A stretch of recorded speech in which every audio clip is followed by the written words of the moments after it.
Bismillah bi walibni walwil kudus al ilahul wahid. Demi nama Bapa, Putra dan Roh Kudus ketiganya yang esa. Shalom sahabat yang dikasih oleh Tuhan, berjumpa kembali dengan saya di channel ini. Terima kasih buat teman-teman yang selalu setia mendukung perkembangan channel ini dengan cara subscribe, like, komen, dan share. Tuhan memberkati kita.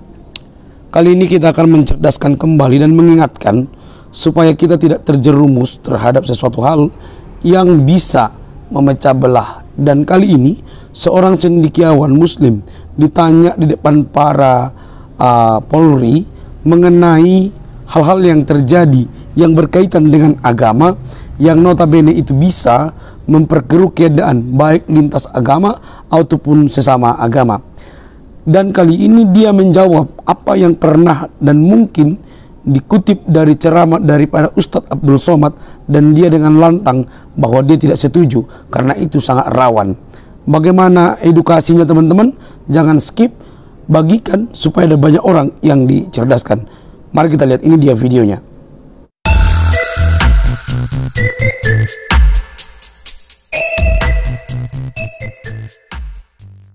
Pak Gus,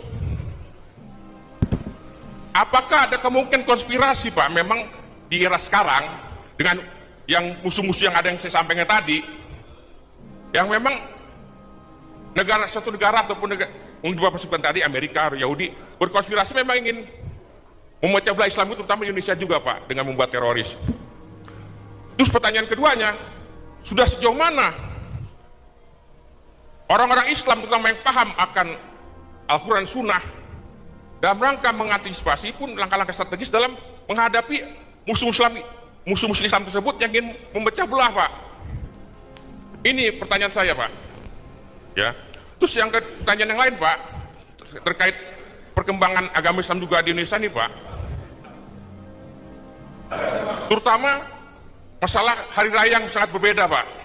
Apakah itu juga bagian dari suatu kualitasasi agama? Karena apa? Ketika ada perbedaan, Quran surat An-Nisa 59 jelas menyatakan Pak, bahwa kita harus patuh pada Allah, Rasul, dan uli amri. Uli amri itu pegang kekuasaan. Ini mohon maaf Pak, kan ada di sini, ya mohon maaf, ada NU dan Muhammadiyah Pak. Kan semua itu warga negara Pak. Kenapa dia tidak mau patuh dengan uli amri Pak? Karena uli amri itu yang menentukan waktu lebaran, waktu puasa. Kenapa tidak mau patuh sama uli amri itu Pak? Nah ini juga ingin saya tanyakan Pak, ya. Terus bagaimana kita mempunyai satu suara sebagai orang Islam? Tadi saya sampaikan, saya dari perspektif Islam bareng gitu Pak. Jadi itu saja pertanyaan saya. Terima kasih Pak. Langsung. Terima kasih Pak. Ini karena saya pakai suara tenor, yang nanya pakai tenor juga. Satu hal memang Pak, saya tadi sudah katakan bahwa yang membuat berbagai perpecahan-perpecahan yang kemudian membuat berbagai sekte dengan tafsir-tafsir yang berbeda, itu sebenarnya memang diawali oleh perpecahan-perpecahan dalam politik. Yang paling awal perpecahan itu adalah antara Sunni dan Syiah. Kita meyakini bahwa itu terjadi pengadu dombaan oleh Muhammad bin Sabah. Tapi apapun Pak, perpecahan sebelum itu sudah terjadi. Itu adalah perang Jamal antara pasukan Sayyidina Ali dan pasukannya Siti Aisyah. Termasuk juga perang antara Sayyidina Ali dan Muawiyah yang kita kenal dengan perang Siffin. Tapi sebelum itu sudah terjadi perpecahan yang sangat signifikan di Madinah. Ketika Muhammad bin Abu Bakar gagal dilantik menjadi gubernur Mesir, yang kemudian berujung kepada pembantaian terhadap Sayyidina Utsman ibnu Affan. Perpecahan-perpecahan ini sudah terjadi dan kemudian menimbulkan multitafsir di dalam para sahabat sendiri. Mohon izin Pak, hadis Nabi ini rampung ditulis 200 tahun setelah Rasulullah wafat. Bayangin, 2 abad Pak. Yang namanya kitab Bukhari itu dirampungkan 200 tahun setelah Nabi wafat. Yang mentashih ya Imam Bukhari. Kita percaya kepada Imam Bukhari bahwa ini sahih, ini dhaif, ini maudhu dan sebagainya.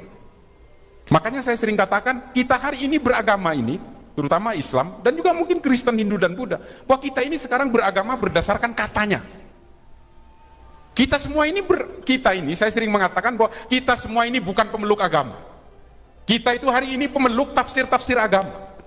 Dan semuanya katanya. Kata siapa? Kata mufassir. Coba bayangin, ada satu kejadian hari ini terjadi tabrakan di depan Sestim. Yang luka itu lututnya. Besok ketika didengar di Bandung, itu bisa jadi yang luka kepalanya. 1 hari loh Pak. Hadis ini dirangkum, dikodifikasi 200 tahun rampungnya setelah Rasulullah wafat. Adakah deviasi di situ? Ada. Terbukti ada ribuan hadis yang kemudian disortir. Tapi apakah hadis yang dinyatakan tidak sahih ini dipakai hari ini? Dipakai Pak. Itulah kemudian yang menjadi dari prinsip dasar perbedaan-perbedaan tafsir berdasarkan usul fikih dan tasih yang berbeda. Surat Al-Baqarah ayat 20, Surat Al-Baqarah ayat 29, Surat Al-Baqarah ayat 41 yang paling sering dipakai oleh orang-orang dari kelompok teror hari ini.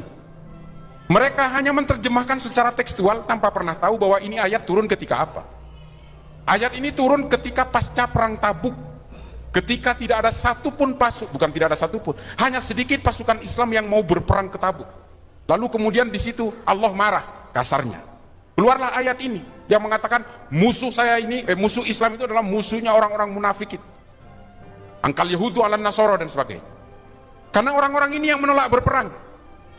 Lalu turunlah ayat ini.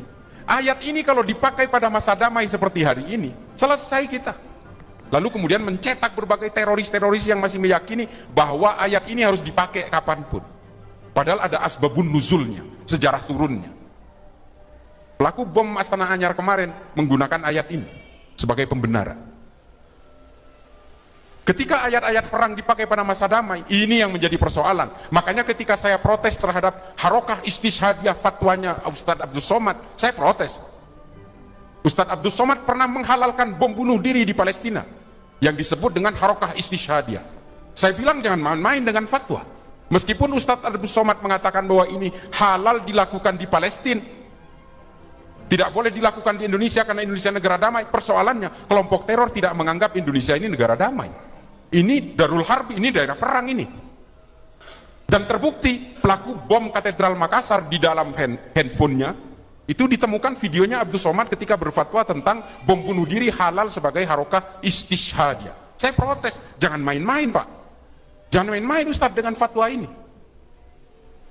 Karena fatwanya Abu Bakar Naji dalam kitab Idarat At-Tawahhus yang sebenarnya ditujukan kepada orang-orang di Irak dan Suriah ketika ISIS berjaya pada tahun 2012.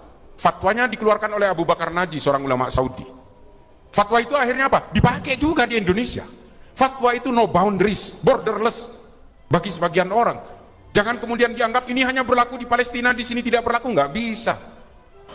Perspektif orang berbeda-beda, interpretasi orang berbeda-beda. Akhirnya apa? Fatwanya Abdus Somad dipakai di sini. Masih ada itu di Google videonya. Ada seorang pelaku bom Katedral Makassar, seorang ibu-ibu mengatakan ini harokah istishhadiyah, boleh dilakukan di Makassar. Coba. Nah, tafsir-tafsir yang seperti ini yang kemudian membuat kita berpecah belah. Islam itu tadinya satu, Kristen tadinya juga satu, Hindu juga satu, tapi kemudian kepentingan-kepentingan politiklah kemudian yang membuat ini bersekte-sekte, yang membuat hukum-hukum sendiri dengan tafsir-tafsir sendiri. Semuanya berawal dari politik. Saya pertanggungjawabkan pernyataan ini. Semuanya berawal dari politik, dan juga karena politik kemudian keluarlah tafsir-tafsir yang berbasis kekerasan itu atas nama politik. Termasuk hari ini Hizbut Tahrir mengatakan orang Islam wajib, termasuk Ustadz Abdus Somad juga, saya protes ini fatwa ini. Dia mengatakan bahwa dalam kitabnya Al-Mustadrak ala Sahihain, Imam Al-Hakim mewajibkan semua umat Islam untuk mendukung khilafah. Saya katakan tidak ada satupun negara yang mendukung khilafah hari ini, yang menggunakan sistem politik khilafah hari ini. Artinya apa? Semua orang Islam di seluruh dunia berdosa karena diwajibkan. Lalu saya katakan, jangan salah, Al-Mustadrak ala Sahihain yang ditulis oleh Imam Al-Hakim itu tidak boleh diikuti oleh Adz-Dzahabi karena ditulis oleh Imam Al-Hakim dalam keadaan pikun. Nggak ada balasan sampai sekarang dari Ustadz Abdus Somad. Saya juga sering protes Pak, dan juga saya diprotes oleh banyak orang. Perang Israel dan Palestina ini bukan perang agama, ini perang politik. Coba baca bukunya Simon Sebag Montefiore, Jerusalem, The Biography. Pertarungan di sana bukan hanya antara orang Islam, orang Kristen dengan orang Kristen, orang Kristen dengan orang Yahudi dengan orang Yahudi, orang Eropa dengan orang Arab. Terjadi di sana hanya untuk memperebutkan Yerusalem. Dari dulu itu.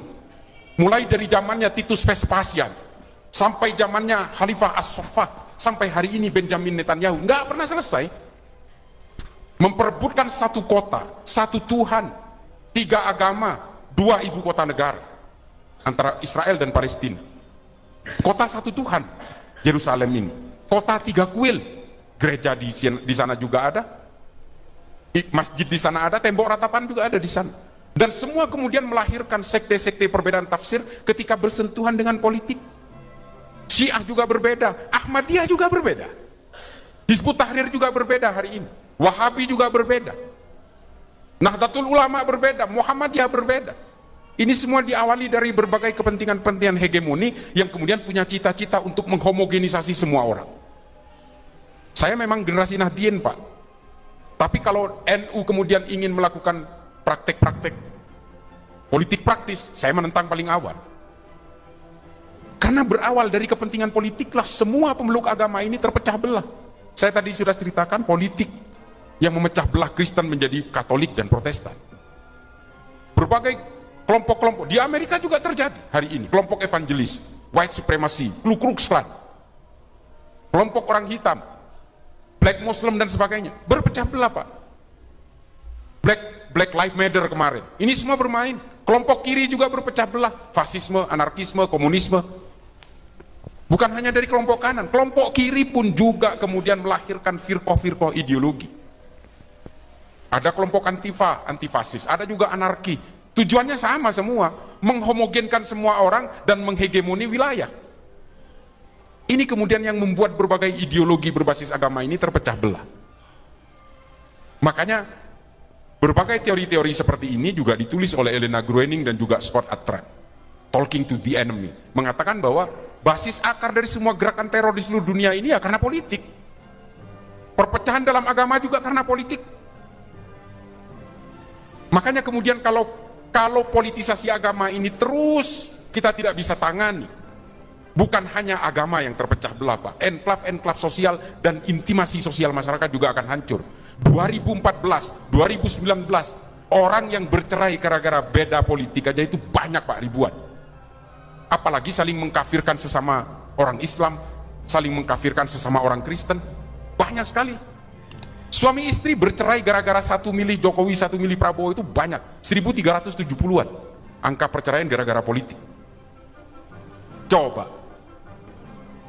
Makanya bahaya kalau sudah ranah-ranah keimanan dibawa ke dalam urusan politik, maka yang ada adalah penghakiman-penghakiman. Politik ini bukan urusan akidah, bukan urusan keimanan, politik ini fikih. Apa fikih? Hukum, kesepakatan, ijtima. Makanya kemudian yang menjadi bahaya adalah ketika orang menyeret paksa persoalan politik ke dalam ranah-ranah akidah. Makanya yang terjadi apa? Penghakiman-penghakiman. Sampai ada jenazahnya ibu-ibu meninggal nggak mau disolatkan di dalam masjid karena dia pendukungnya Ahok. Coba, saya bukan pendukungnya Ahok dalam konteks ini, tapi menurut saya inilah yang berbahaya. Bahaya sekali. Saya sering menyuarakan ini di media sosial, Pak. Kalau memang punya kesempatan, follow Instagram saya, Islah_Bahrawi, Twitter saya juga. Saya paling getol menyuarakan ini karena saya menganggap ini berbahaya buat semua agama dan berbahaya buat peradaban manusia. Karena dari persoalan politisasi agama lah kemudian lahir tafsir-tafsir yang berbeda, yang kemudian juga melahirkan berbagai penghakiman-penghakiman. Orang kemudian lalai dalam kemanusiaan. Baik teman-teman yang dikasih oleh Tuhan, kira-kira apa respon teman-teman ketika mendengarkan apa yang disampaikan oleh Gus Islah? Kita tahulah Gus Islah ini tidak diragukan lagi keilmuannya di dalam memberantas paham-paham radikalisme dan mengedukasi banyak orang.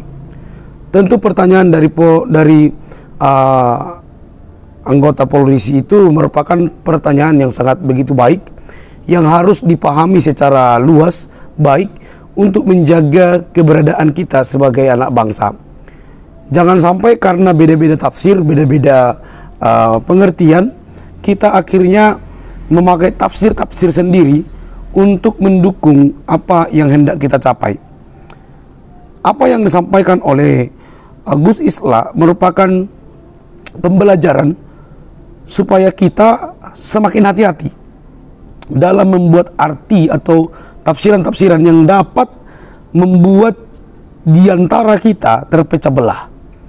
Itu semua dasarnya dari tafsiran-tafsiran atau pengertian-pengertian kita, atau mungkin juga dipengaruhi oleh literatur atau buku-buku yang kita baca, yang kita anggap itu yang paling benar, maka kita dengan gamblang mempengaruhi banyak orang. Nah teman-teman, satu pribadi yang disorot oleh Gus Islah yaitu Ustadz Abdul Somad, yang nyata-nyata bahwa Gus Islah pernah memberikan sebuah argumen terhadap ceramah daripada Ustadz Abdul Somad yang mungkin bisa memecah belah, bahkan itu bisa sangat berdampak kepada lintas agama ataupun sesama yang beragama. Nah, jadi terang-terangan bahwa apa yang terjadi di kurun-kurun waktu yang lampau itu tidak serba mutlak bisa dipraktekin zaman sekarang. Hati-hati, semua perpecahan itu karena perbedaan-perbedaan tafsiran yang disampaikan, lalu mungkin bisa menjelek-jelekkan orang lain. Akhirnya terpecah belah. Bukan hanya seagama, tapi juga yang lintas agama bisa saling terpecah. Oleh karena apa? Oleh karena perbedaan-perbedaan paham yang kita miliki. Semoga kita cerdas sebagai anak bangsa. Mari kita jaga, karena lebih penting bangsa ini terjaga daripada kita mengikuti hal-hal yang belum teruji keilmuannya. Salam sadar teman-teman. Jangan lupa untuk mendukung dengan cara subscribe, like, komen, dan share. Sampai ketemu di video selanjutnya. Bye-bye.